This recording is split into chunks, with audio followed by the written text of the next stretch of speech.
For those early birds in the classroom, feel free to let me know you're on board. We'll be starting in about 5 minutes. In the meantime, if you have any specific questions, feel free to post them, or comments, or anything you learned from either posting your own homework and getting feedback or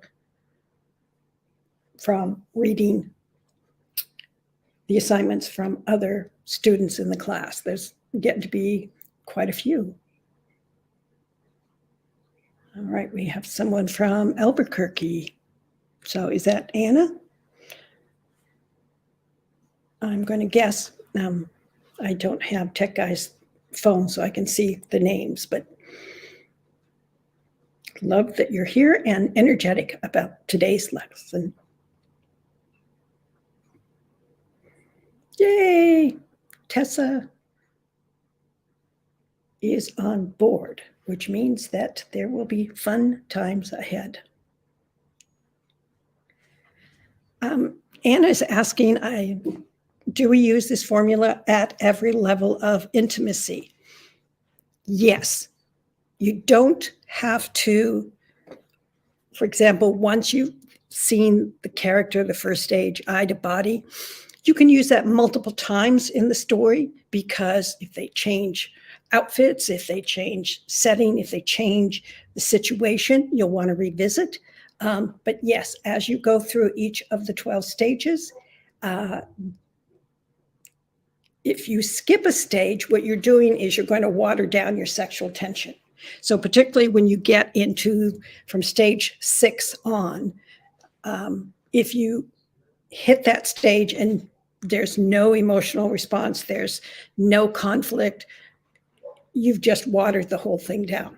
Now, if you're writing something like a mystery and you want some sexual tension, you will probably want to stay with literally the first 6 stages for several books in the series. But again, just like in real life, think back to the days that you were dating or involved with somebody initially, and you see them for an evening date initially, and then you see them in their work environment. You're going to see them in a different way. So that's why you can revisit it multiple times.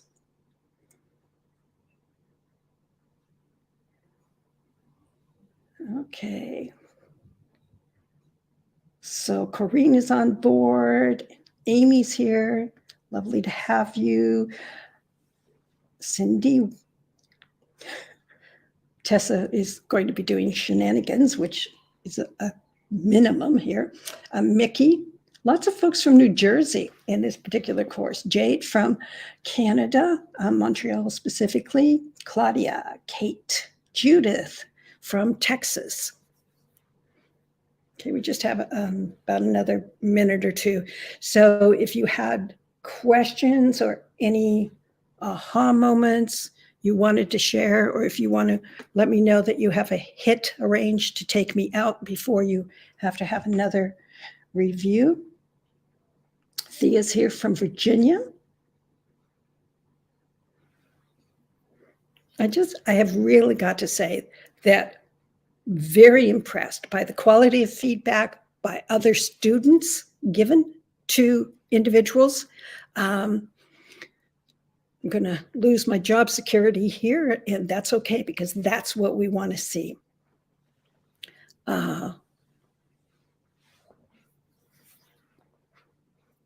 And lots of great insights.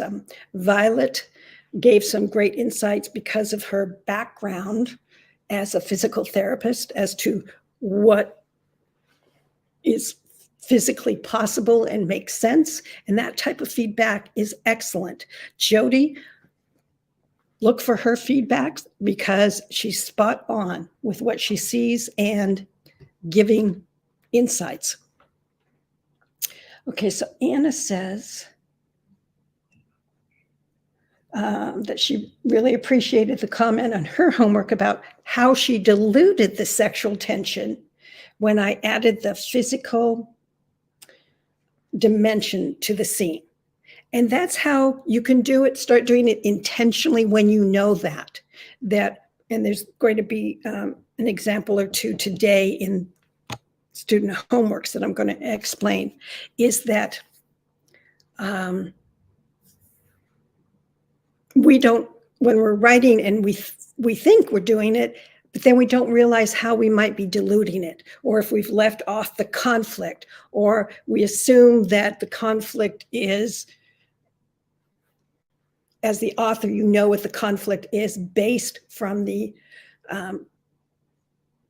context of the story or where they are at in the story.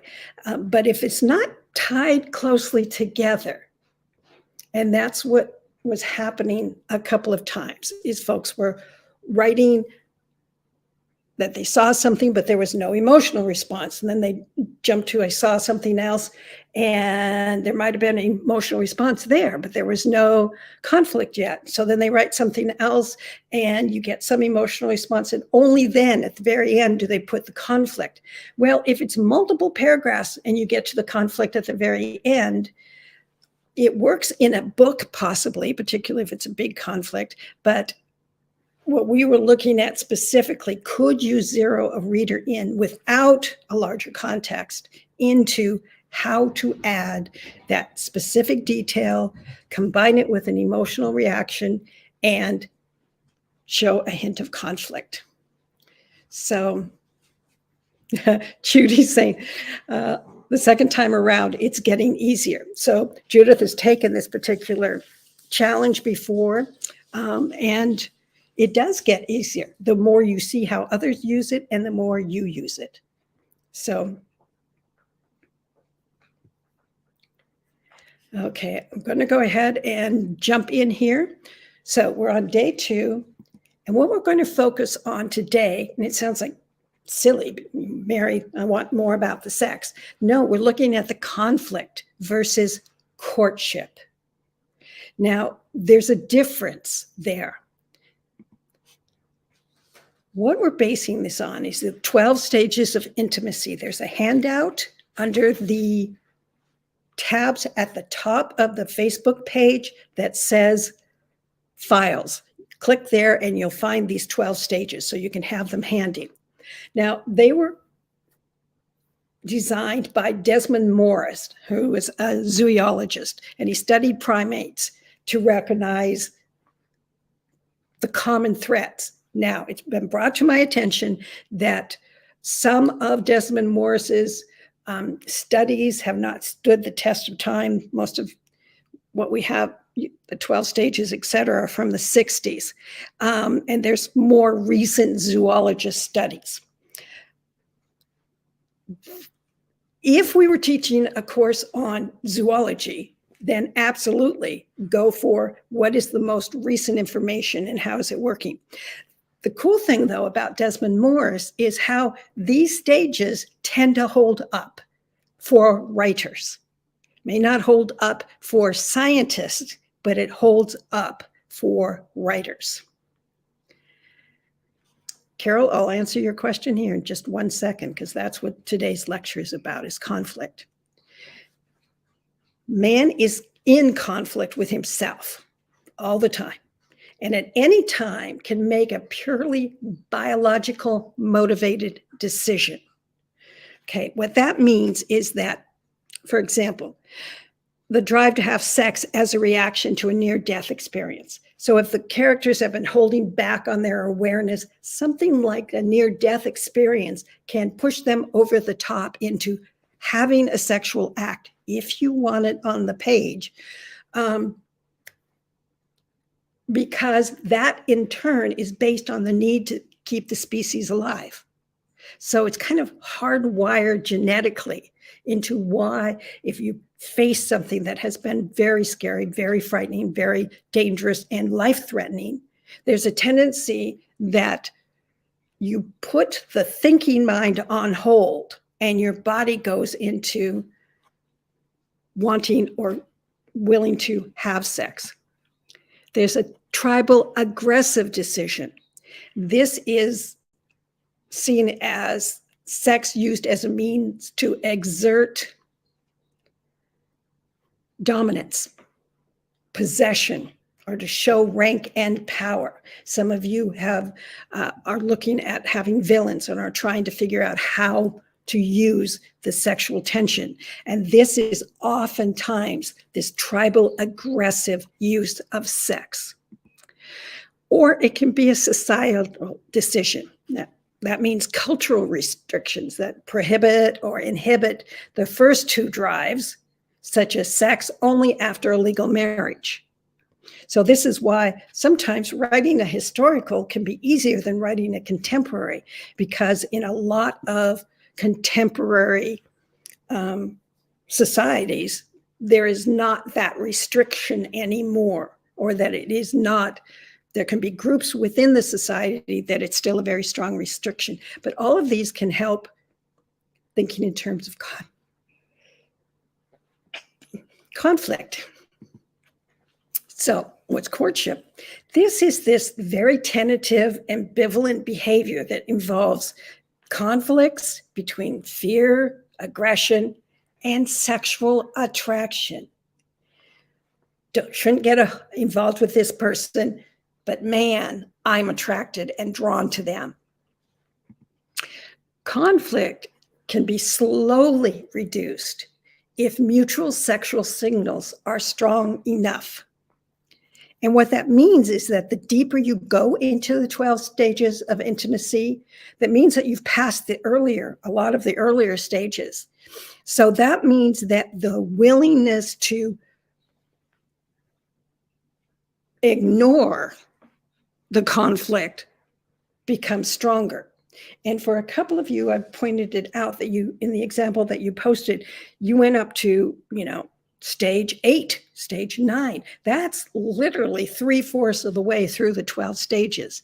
So when you get to those stages, now you may have done it because of there was an accident and you put your hand on somebody else's body to help them, that type of thing. That is not necessarily a sexual intimacy, but it is if one person is touching them for their own wanting of that other person. So the sexual signals, these 12 stages, can actually be broken down into these 12 very clear, very easily defined stages of intimacy. The average person, this is the reader, may not understand the 12 stages on a conscious level, but they do understand them on a subconscious level. Think of it. You're sitting in a restaurant and somebody behind you that you don't expect or don't know puts their hand not on your shoulder. Shoulder is a public area. Elbows are public areas. That means that you can touch a stranger on those parts of a body without any sexual indication that they're doing it sexually. But have somebody come up and put their hand on the back of your neck, and you're going to react, particularly if you're a woman. You are going to react because that can be a very threatening touch. And this is why in work environments, some people say they don't understand that these touches could be misconstrued. But it is the person receiving this touch that gets the strongest signal, and the person giving the touch may be often ignoring the fact that it's a touch that is intimate, not professional. These stages have actually developed over millennia, and they've been developed as a protection for the women of the species. Now, if you are writing same-sex stories, it is for the protection of the term weaker can sound as a negative thing, but it's of the two sexes. When you're doing male and female, the female tends to be most physically vulnerable. Not always, but mostly. And they definitely have been used as the one to continue the species.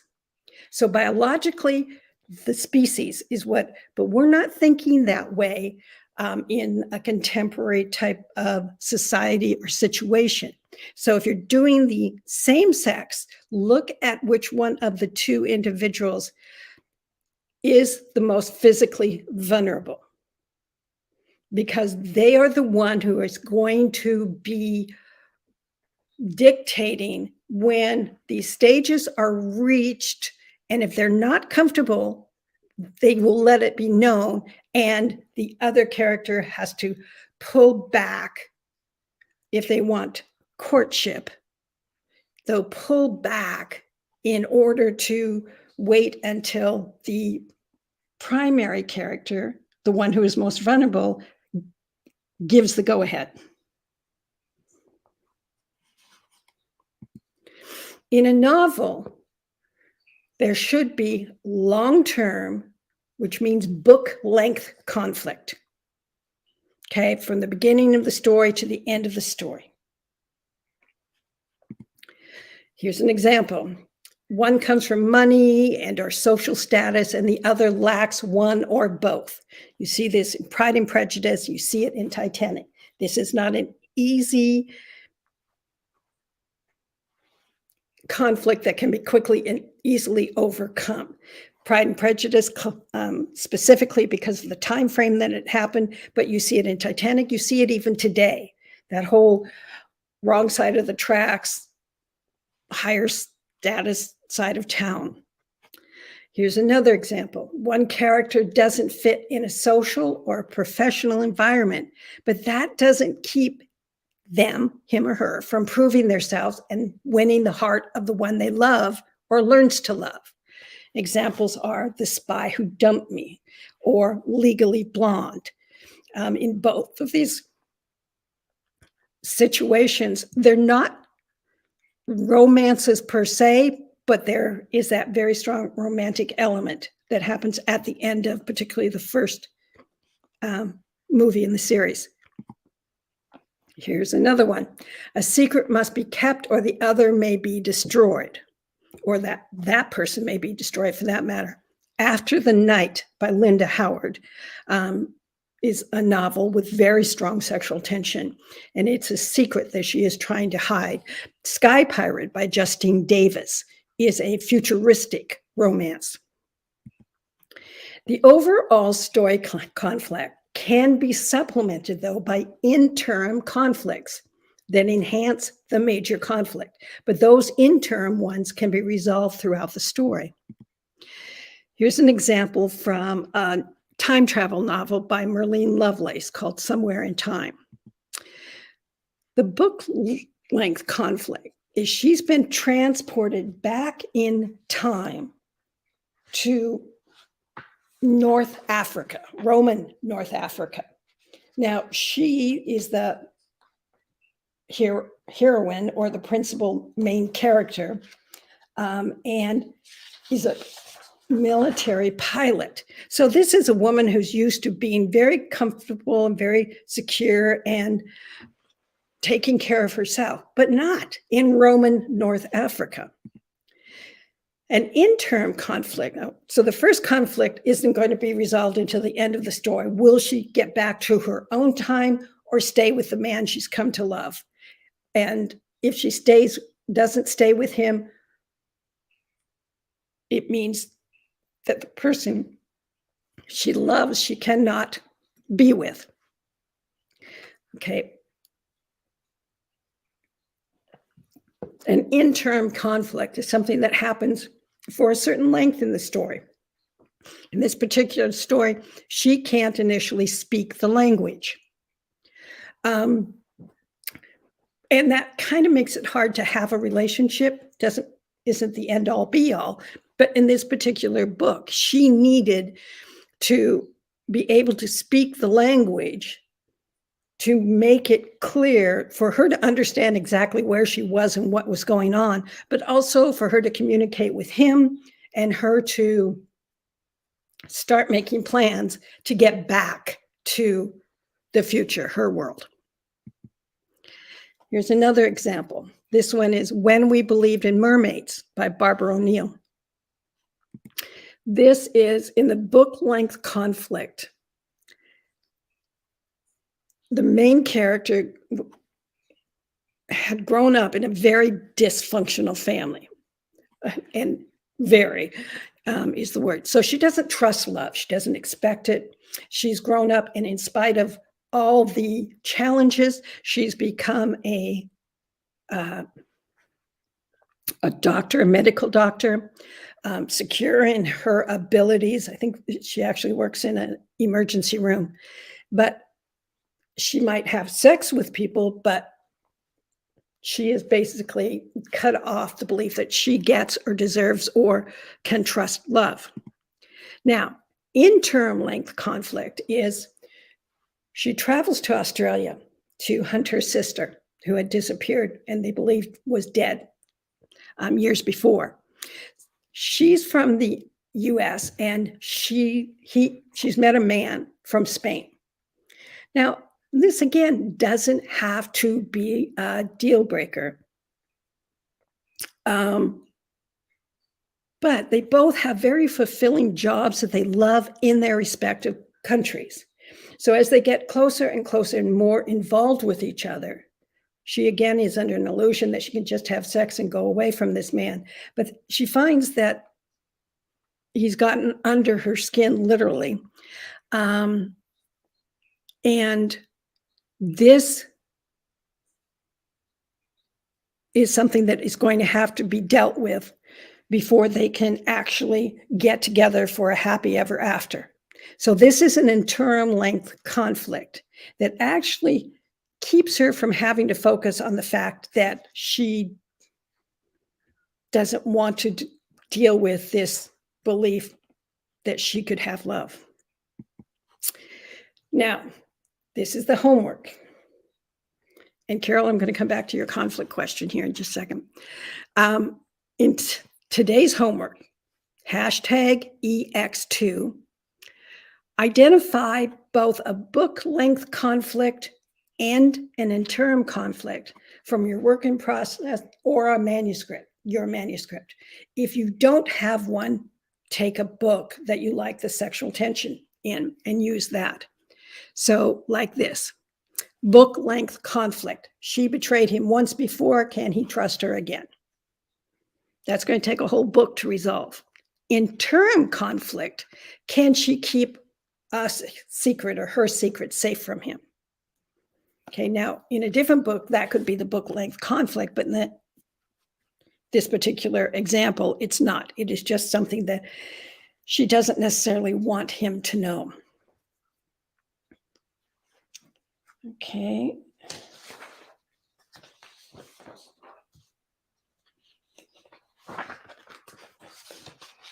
So this is how you would post your homework. EX2, book length conflict. Just take one character, give with that from the beginning of the book to the end of the book. The conflict is going to be, and the second part is interim conflict.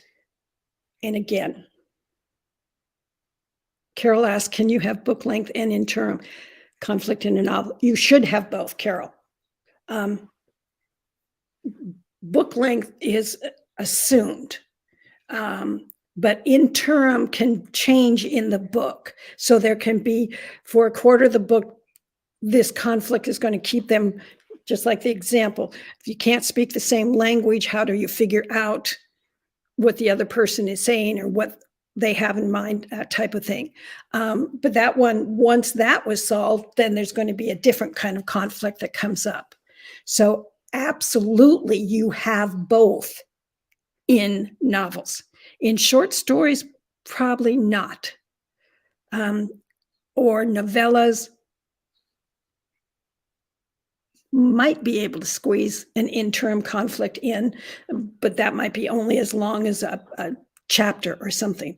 So yes, in both books, you're looking at conflict or in book length.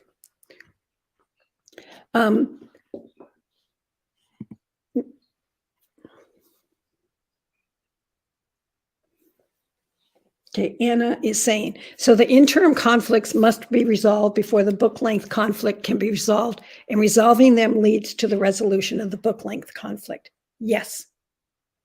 So it might be immediately before the book length conflict is resolved. So the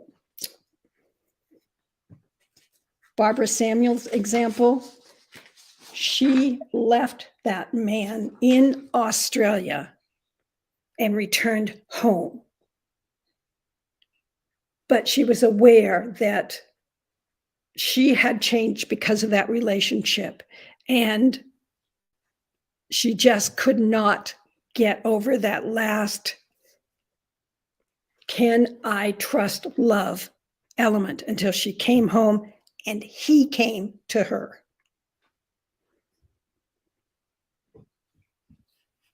And Carol, when you're talking about conflict is within the point of view character, that oftentimes is a book length conflict, that they don't trust love. They don't believe another would commit to them. They don't accept happy ever after as a real type of thing. So that kind of internal conflict absolutely is occurring in the novel. But you can have an external conflict or just the internal as the book length. And then you have these interim conflicts too. Tricia, so are we posting the conflicts in our book? Yes.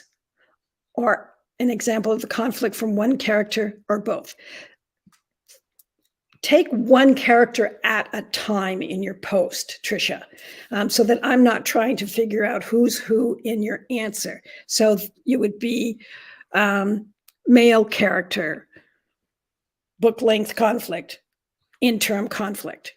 Then do a second post, female character, book length conflict, internal conflict. Sometimes you only have one character that has that book length conflict. So they're coming out of your book or work in progress, your manuscript, so that we can see, is this a true book length conflict? Because this is one of the aspects that several people in their homework neglected to put the conflict. Okay, so yes, you can use both characters, but don't do Bob's external or book length, Bob's interim, Sue's not book length, Sue's interim in one post. It makes it for too long of a post. And it's easier for me to get through a lot more posts when it's smaller. Louise asked, what's the difference between the conflicts that come from the character's belief system and the conflict you are describing? The belief system conflict is internal conflict. It is what the Barbara Samuels character believed, that she did not deserve love. That does not get resolved until the end of a story. Other stories can have an external conflict that's very strong. It's the Civil War. She's from the South, he's from the North. This is not going to get resolved easily. That's an external conflict. Let me get this.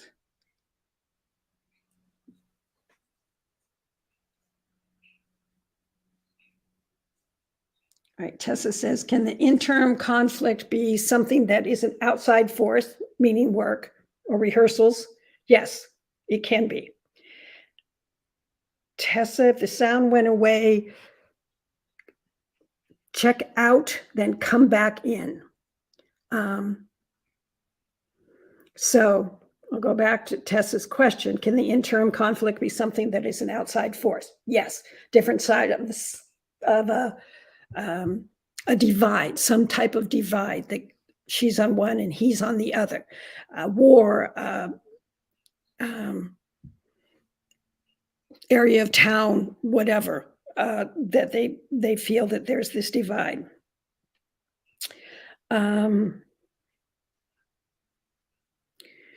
Anna, so in the example with the woman leaving the man in Australia, the interim conflict of meeting him and staying with him is resolved when she goes home. Yes, but having met him helps her when she goes home helps with a book length conflict that she doesn't believe she can't trust love. Exactly. She cannot get herself over that belief system, that doubt, that based on her childhood, that until he comes to her and basically says, I'm willing to work to get over it if you are.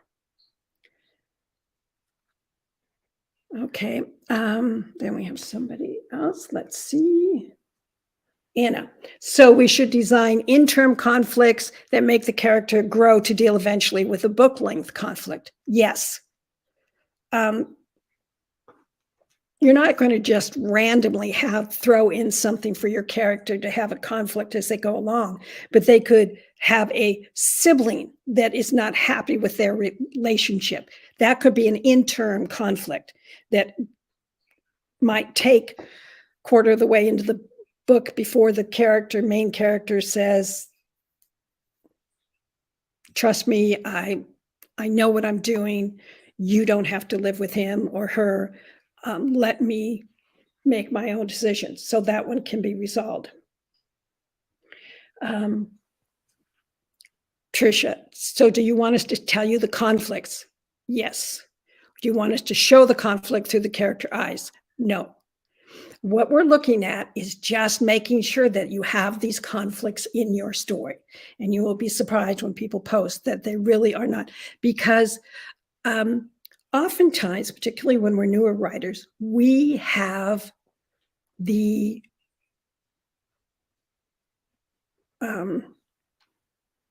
we have a sense that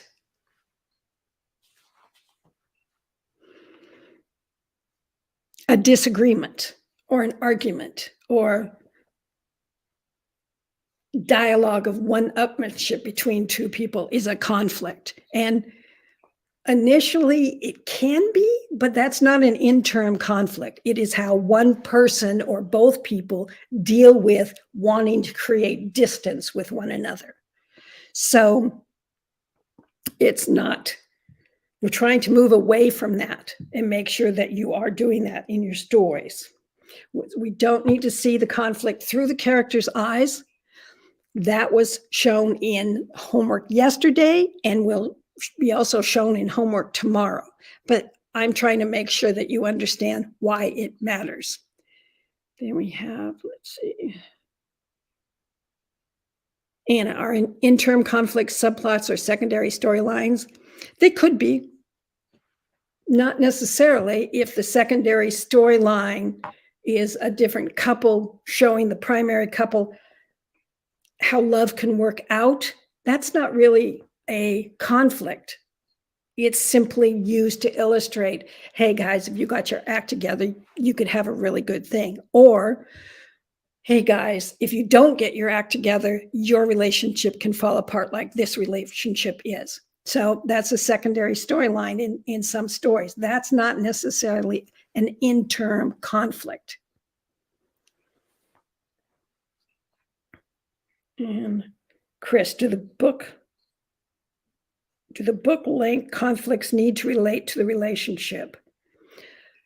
They're causing problems to the relationship. The book length conflict is what is going to be going on in a character's point of view, that's holding them back until they get down to the 10th, 11th, 12th stages of intimacy. And even then, there's going to be some doubts. Should I really do this? So it should relate in some way to the relationship. But like the Civil War example, if it is multiple, one person is on one side of the conflict and the other person is on the other side of the conflict, and that is an external conflict that impacts the relationship. The war did not start to make it harder for some romances and relationships to occur or happen. But if they do occur and happen, that war, if they are on different sides and have different priorities, is going to create a book length conflict to the relationship. Lori asked, how many conflicts are too many in a book?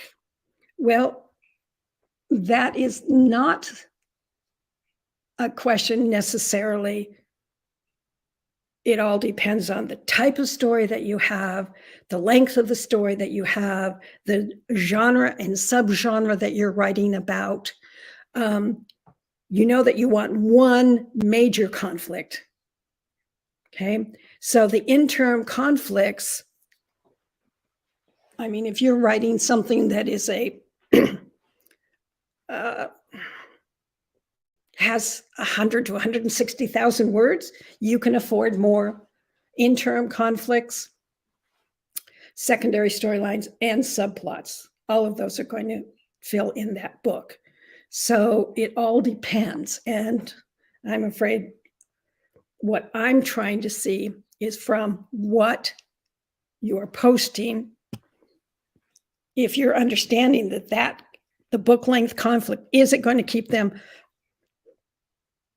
hesitating to act on their attraction for most of the book? That's what a book length conflict does. Or is this just an interim conflict that can be resolved? And once it is resolved, then the relationship can move ahead easier, but it doesn't mean, because that long book length one is still there, that it's going to be resolved.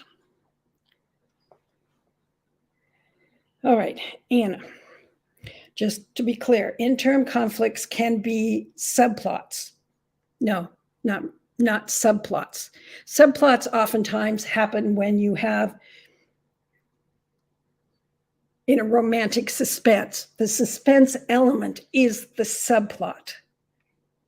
And it does add conflict, and they have to resolve that conflict. But it is, and it could, in a romantic suspense novel, it does get in the way of the story. So in that case, the book length conflict is going to cause problems and questions in the reader's minds that will not be answered until the end of the book. In another book, the subplot, in the movie Princess Bride. In Princess Bride, you have Prince Humperdinck wanting to marry Buttercup. All right. Because of that subplot, it forces Wesley to come back from being the Dread Pirate Roberts. And if you haven't watched this, I know it sounds crazy, but it's a great movie. Now, the viewer, the reader, knows that Prince Humperdinck wants to marry her so he can kill her as an excuse to start a war with the neighboring country. So that subplot there drives actions in the primary plot. You know, is Wesley going to get there in enough time? Can the subplot is what creates Wesley being killed or almost dead in the movie. Is he going to recover enough to save her from the wedding, etc.? But it's not necessarily the same. If their subplot has to do with a sibling that is having crises and is always taking the main character's attention away on them, it impacts the relationship, but it is not necessarily going to create that strong a conflict for them finally getting together. It's a subplot. But they aren't ever secondary storylines. No, the secondary storylines tend to be showing the primary story in a different way. That's what a secondary storyline. And I have another question here. So the book length conflict is tied to the character's incorrect belief system. It can be. If the book length conflict is he's a spy for the French in the French Napoleonic Wars and she's a spy for the English, that is not based on their belief systems. It's based on their occupations. So it doesn't have to be just one answer. Okay. All right, 12:36. We went a little bit over, but I started a little bit. Now we're going to look at some of the homework from yesterday to help clarify some of the issues that were coming up in a number of different stories. So we'll go into that now. What I did first is I actually had the example, and I'll just read it through kind of quick because you can always come back and visit it. But then I will go through it again with specific elements highlighted so you can see what's on the page and what might not be strong enough on the page. All right, Luann Lewis, and thank you for the, I think it's 4 people who are willing to let me use their examples. Rose Adams didn't expect a man like Colin Blake to show up at her house the day before yesterday. Sure, she'd had experience with the Secret Service before. She was accustomed to those square-jawed, conventionally handsome men. They were usually former military, pleasant enough, conversationalists, but often quite stiff. Colin had the masculine jaw, but he had a rounded chin that was sort of cute and, well, kissable. She blushed to herself as she thought it wasn't like her to notice those things, those kind of things. Next part. Still, he was unusually good looking, with high cheekbones and blue eyes that could make a woman's heart flutter. She stole a glance at him in the firelight. The shadow of his lashes spread across the tops of his cheeks and emphasized the planes of his face, and his long neck looked sleek and tan, with the flames flickering across his skin. She gave herself a shake and looked back into her lap. Just staring at him stirred up all sorts of unfamiliar feelings. She had been on dates with other men, good-looking men, but they hadn't had this effect on her, or any effect really. This was new, and she wasn't sure she liked it. Well, she dug her toe into the sand as she considered the feelings. Maybe she did like it. It was an exciting physical sensation. It was desire. She desired him. And he had asked her to dinner. Did he desire her too? She stole another glance at him. Of course, there wasn't much she could do about it if he did desire her. Her father would never let this relationship go anywhere. She sighed. Now, in this version here, I wanted to point out in red, what you're going to see is what specifically the author is focusing in on to notice. So we go all the way down. So this first part was about other men. But when we get to Colin, masculine jaw. Now, be aware, masculine jaw, the fact that it's on a man's face makes it a masculine jaw. So as a specific detail, it can tend to be a little bit on the assumed. So a different choice of words to make her see this jaw specifically. Now, it's kind of like there's some movie actors. Of course, I'm not going to remember their names now, but it's their jawline that makes you think no one's going to push back this guy, or this guy has a presence or something to it, as opposed to just a masculine. He had a rounded chin. Now, that by some may think of as a negative because of the cliche of strong jaw. Again, let's see. Gotta see here. Peyton, how about a strong jaw? The jaw is one of the strongest bones on the body. So saying it's a strong jaw is, again, I know it's a cliche, but this is why people use chiseled. Yes, Jade, thank you. They use chiseled. They use, what does a jaw show you? Oftentimes it can show a certain determination. It can show whatever in this point of view character, what she means by masculine jaw. And then we get, he had a rounded chin, which again can be negative, but the author gave an emotional response that described it as sort of cute and well kissable.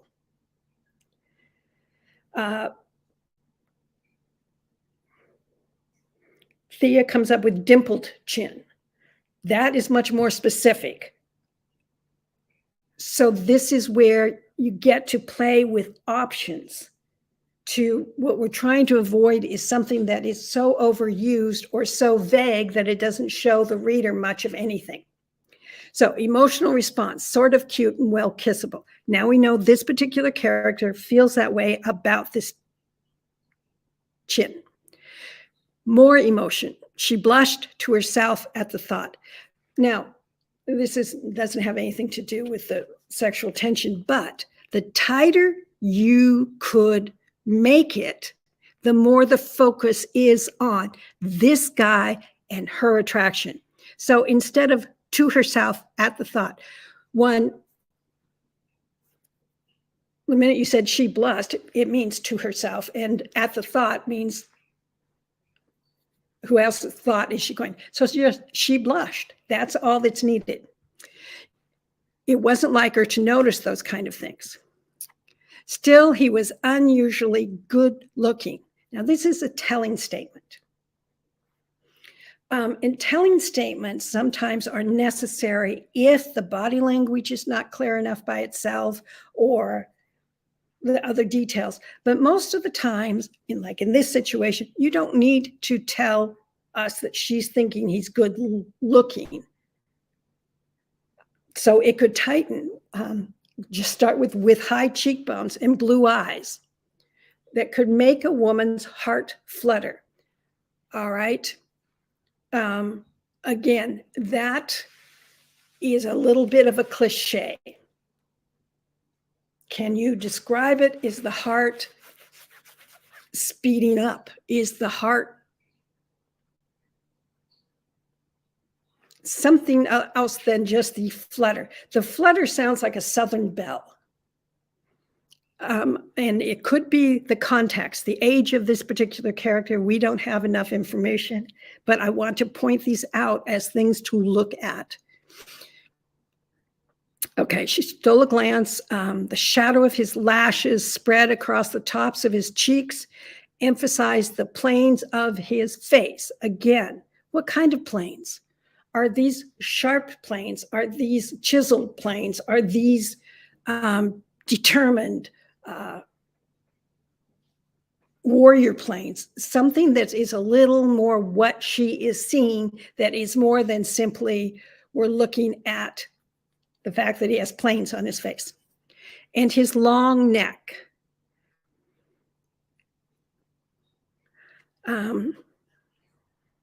Looked sleek and tan with the flames flickering across his skin.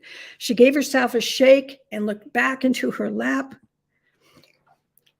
More response stirred up all sorts of unfamiliar feelings. This was new and she wasn't sure she liked it. I love the body language. She dug her toe into the sand as she considered.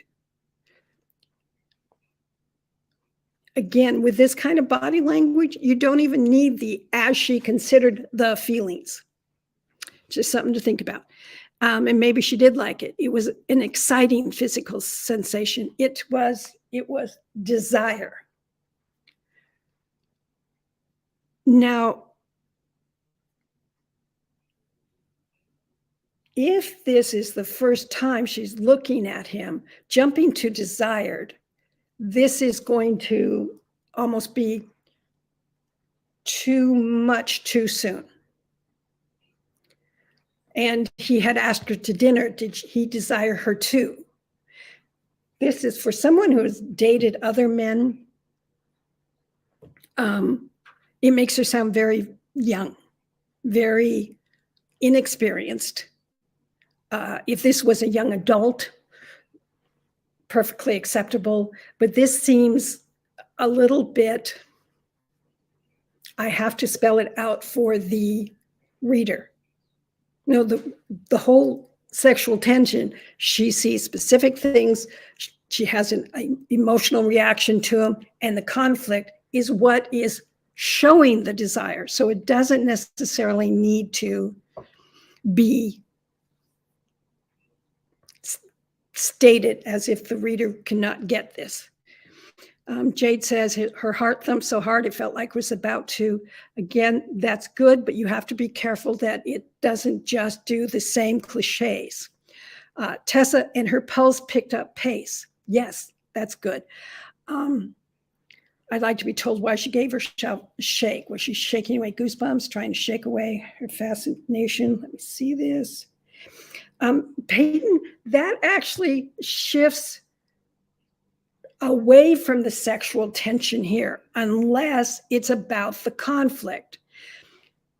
Your last thing, she shook away her fascination. That can work here. But if it's goosebumps, that can be associated with fear or unease. And then we go into the next. Of course, there wasn't much she could do about it if he did desire her. Her father would never let this relationship go anywhere. So this is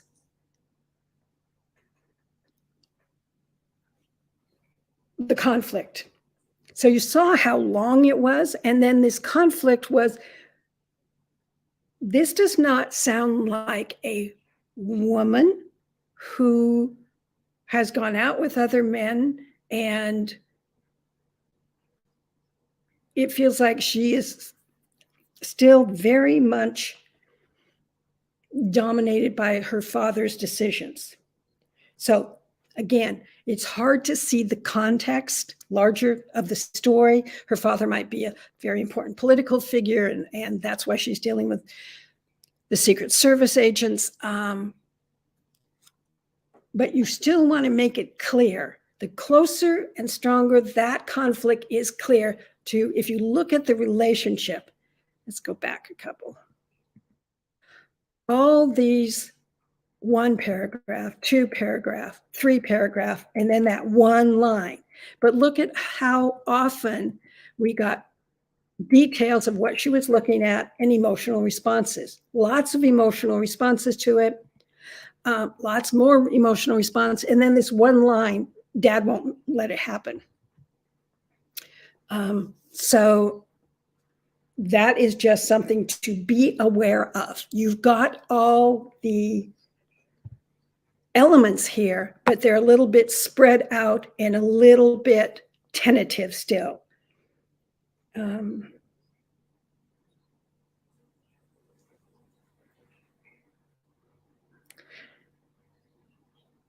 All right.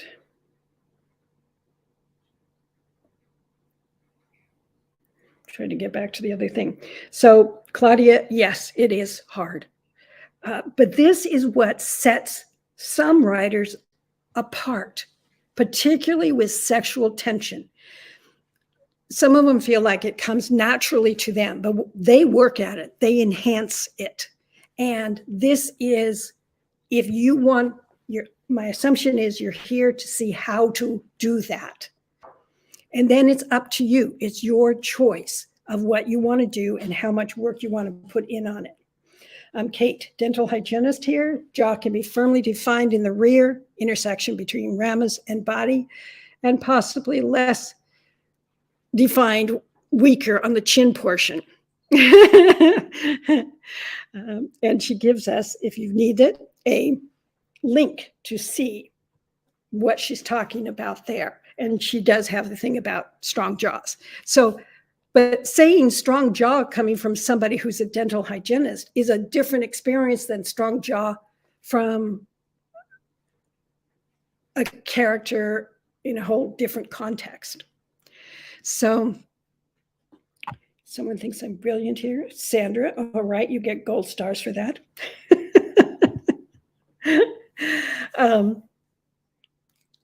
And Claudia, I'm totally here for it. I'm not complaining. Didn't think you were complaining, but the minute, it's actually a great sign. The minute you say this is hard, that means you're pushing your comfort level. You're pushing your understanding. You're pushing your opportunity of how to change up your own work. So it's a good sign. It doesn't feel like a good sign necessarily, like when you learn a new skill and, downhill skiing. All right.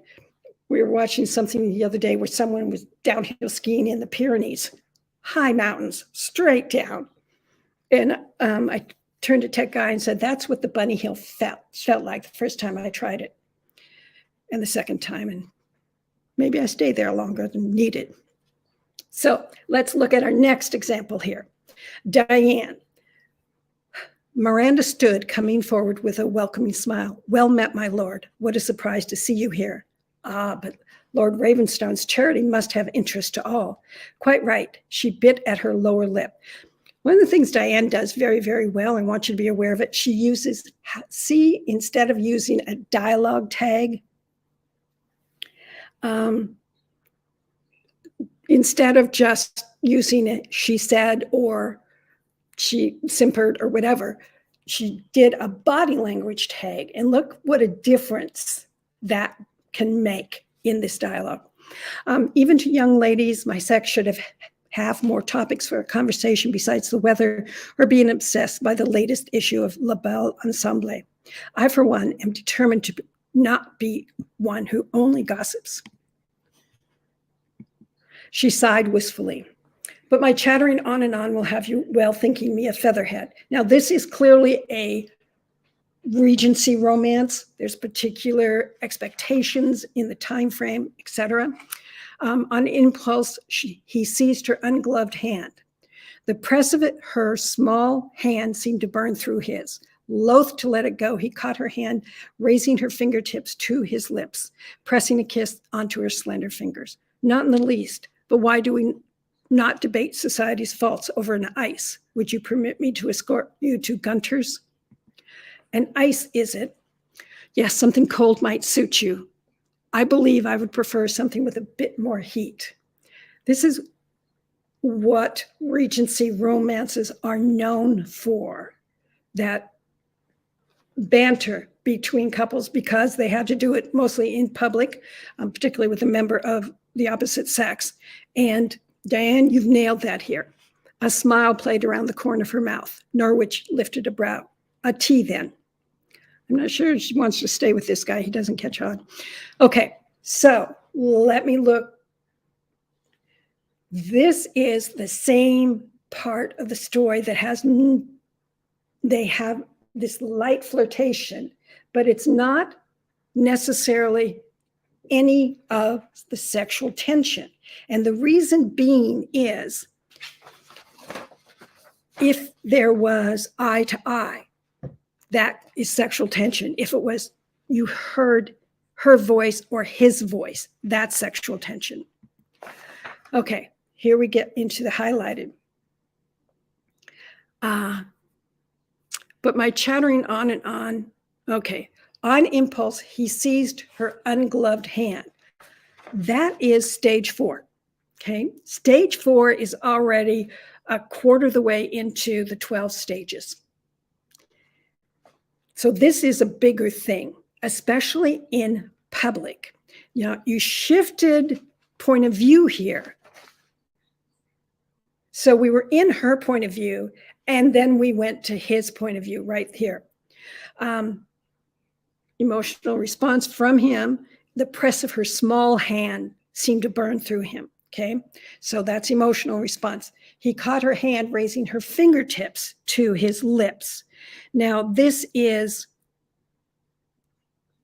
how you can, there is no stage that says hand to lips, but it is much more intimate than just someone taking your hand. So it does escalate it. And he kissed the slender fingers, but there is no emotional response to it.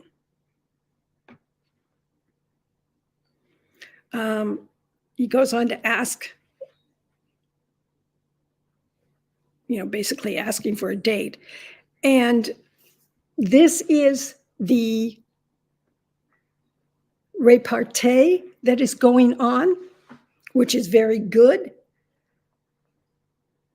And for the diligent romance reader, it can be enough conflict, but it's not clear. There's otherwise someone who might read historicals and picks up a Regency might not necessarily understand what the conflict is here. It's wonderful. I wouldn't eliminate this at all, but now we're in his point of view, but we're not getting why one or the other should not dally this way. One or the other should not be seen in a public venue doing this. Okay, that's all. So very good, but no conflict. And that, again, this is, you all get to choose the level and degree of conflict you want. I'm here to show you if you wanted to increase the tension, you would bring in that conflict here. So it's not saying it's not working. It is just very nuanced, very subtle, and you have 2 out of the 3.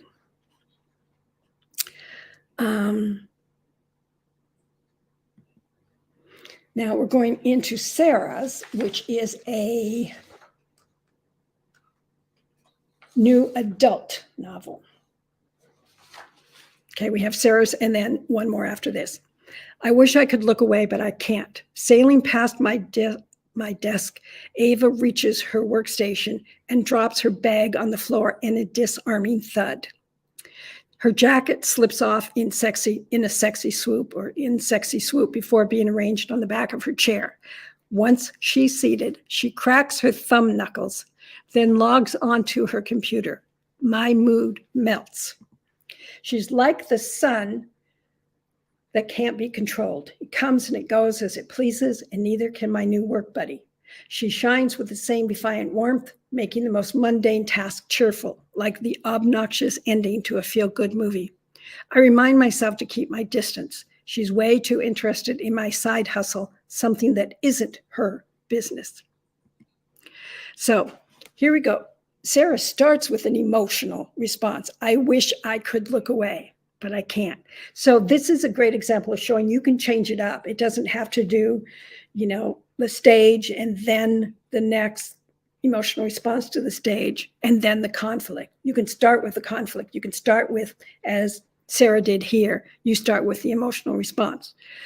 Sailing. Now this is just how the other person walks. We're focused on sailing, jacket. Now there's a little bit of a hint. There's a sexy swoop to how that jacket slips off. Then we are focused on cracks her thumb knuckles. Again, in a Regency, not so much. In a historical, not so much. But in a new adult novel, contemporary, yes, this can work. But we're still not really getting into we're seeing and hearing, but nothing. We're not seeing eye to body, eye to eye, voice to voice, hand to hand, none of the stages yet. My mood melts. So now we have an emotional response, but this emotional response is happening before the reason for the mood melting. She's like the sun that can't be controlled. Again, this is emotional response. She shines with the same defiant warmth. Most mundane tasks made cheerful, like the obnoxious ending. These are all emotional responses. But it's not to anything that is specifically any of the stages. It is just to the character as a whole. And then we're given the conflict. I remind myself to keep my distance. She's way too interested in my side hustle, something that isn't her business. So that's what's keeping him apart. So that can work. But the reader, if you go back, what the reader is getting, the way she walks, she has a jacket, her thumb knuckles crack.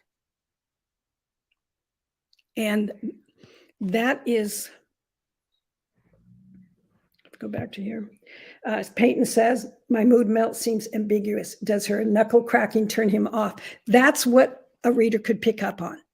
We're not yet sure why. So in this case, the emotional response coming first can confuse the reader and pull them out of what you're trying to do. Okay. This is Ellen. This is our last example here. Sitting, Cal stared at Mandy's rosy pink shiny nail. Feminine and professional, not always blended this well. He waited and studied her as she took her seat and gripped her pencil. He cataloged short, dark hair with gray roots, minimal makeup, and alert brown eyes. He rubbed his left thumb across two fingers to stifle the urge to sketch the braided silver necklace lying against a pastel blue turtleneck. Get a grip, stay on task. Now, this is the highlighted version. All right, he notices first a rosy pink shiny nail. Now, this threw a couple of people who posted comments to Alan because it is not what you expect a guy to first notice. So we're getting some information about her, but I'm not sure that noticing her nail, it is a very specific thing. And then he calls it feminine and professional. That's the emotional response. But it's not it doesn't say sexual awareness. It says more awareness of he is either metrosexual or is revealing something about why he should notice this particular thing, but it's not a sexual notice yet. He cataloged short, dark hair. That short, dark, is it brown? Is it black? Is it some kind of something in between? It doesn't give it's short. That's kind of specific, but short could be, there's all degrees here. So this is kind of a vague, specific description. With gray roots, which means that it sounds like she might be an older woman.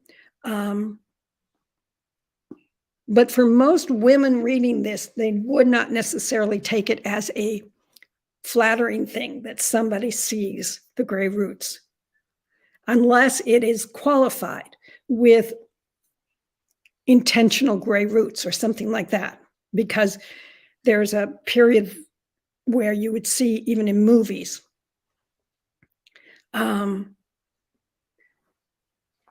minimal makeup. Again, it's not saying I'm attracted to you sexually. Alert brown eyes. Now, the alert brown eyes can be on the positive side because it's like she's engaged or watching, or intelligent eyes, curious eyes. Those say, I'm seeing you as a specific person. And then the next, the urge to sketch the braided silver necklace lying against a pastel blue turtleneck. Great description. But if you want stronger sexual tension, you might line against a pastel blue turtleneck that lifted with each exhale of her breath. Something like that says, yes, I'm seeing the sweater and the color of the sweater, but I'm also seeing her as a woman, not as a sexualized being, but as how a sweater can look with a woman breathing. And get a grip, stay on task. That's the conflict there. Now, that conflict is vague and minimal. So it is, Ellen, if depending on what you're writing, if you are writing a story that is about a metrosexual relationship or a difference, for the first things that he's looking at them like a man who's used to how women think, rosy pink, or he's an artist. minimal makeup, that the necklace is braided, that it's silver, then it's a pastel blue turtleneck. But we're not seeing the sexual tension here because the things that he's noticing, his emotional response is to them, but not to her until you got to alert, brown eyes, and feminine and professional. Those are the two things that are specific to her. So again, it's a great start. But if you want to increase sexual tension, you might look at your word choices here. This could be Michelangelo looking at her, and he would probably be thinking the same thing, except for the word feminine and alert. So that's it for today. Any last minute questions that you might have? I know I ran over time, but I want to make sure that if you do have questions, you can also in the Facebook group, right? Hashtag, see if I can do this. Hashtag Q. Let me know.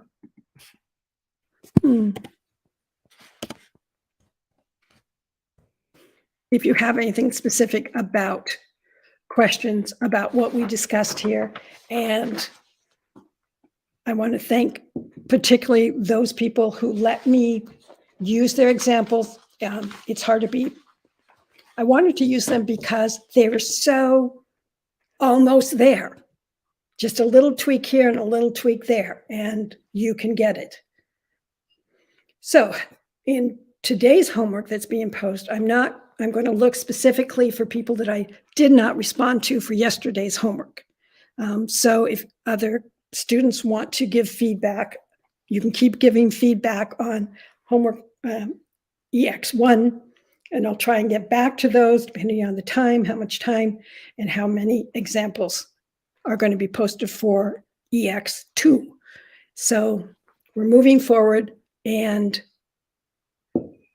again, people are giving great feedback, and it's an opportunity to help a fellow writer, but also as a writer to look at how a cold reader is seeing your work.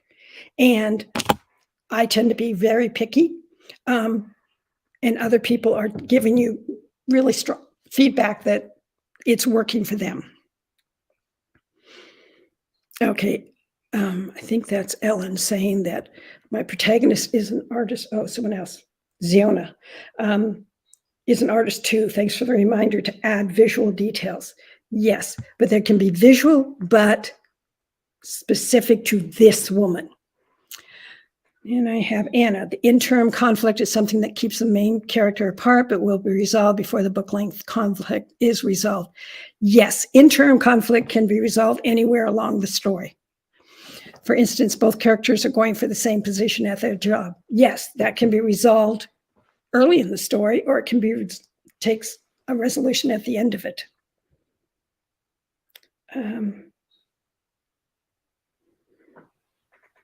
So again, thank you all for being here, and I apologize for running over the time frame, but I wanted to get you enough information, wonderful questions to answer.